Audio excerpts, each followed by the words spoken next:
Party మీద రోజుకో tweet ఇడిచి సురుకు పెడతాడు కేటీఆర్ సారు. ఇయ్యాల కూడా గట్లనే సురుకు అంటించిండు. మార్పు కావాలి, కాంగ్రెస్ రావాలి అంటే నమ్మి జనం ఓట్లేసిండ్రు. ఓట్లేసిన పాపానికి ఎసోంటి మార్పులు చేసిండ్రో చూడుండ్రి. 6 నెలలనే 60 ఏండ్ల వెనకకు తీసుకుపోయిండ్రు. అప్పటి గోసలను మళ్ళా దొవ్వి బయటకు తీసిండ్రని తిట్టి పోసిండు. మోక దొరికితే చాలు కాక మీద కాంగ్రెస్ కు కండ్లు తిరిగే కామెంట్లు చేసుకుంటా కౌంటర్లు వేస్తుండు కేటీఆర్.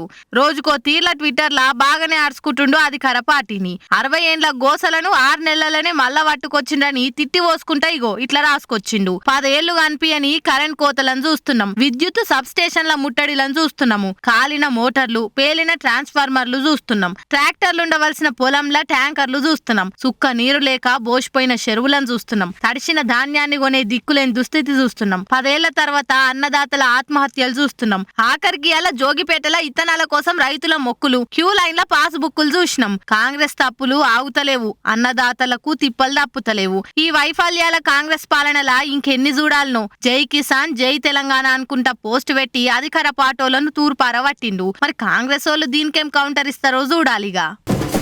దొంగతనాలకు వాయి వరుస చిన్న పెద్ద అని ఎవ్వలం తేడానే చూడనట్టున్నారు గీ సైబర్ గాళ్ళు.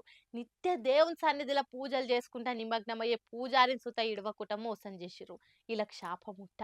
మరీ గింత అధ్వానం ఉంటారా అమ్మ మనుషులు? అరే ఏం తెలియని అమాయకుల తన దోసుకుంటే ఏం పుణ్యం వస్తుంది?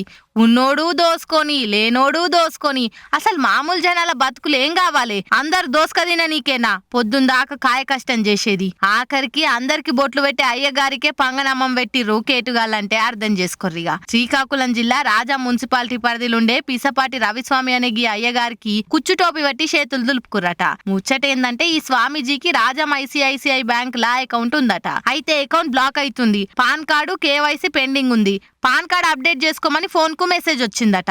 అటెండ్ కైనకు ఐసిఐసిఐ బ్యాంకుది ఒక ఫేక్ యాప్ ను పంపించిర్రు. ఇవన్నీ నిజమని నమ్మి ఉన్నాయి లేని అన్నల్ల నింపిండు. కథం అవన్నీ ఎంటర్ చేయగానే పూజారి అకౌంట్లకి వెళ్ళి 1,21,000 కట్ అయినాయట.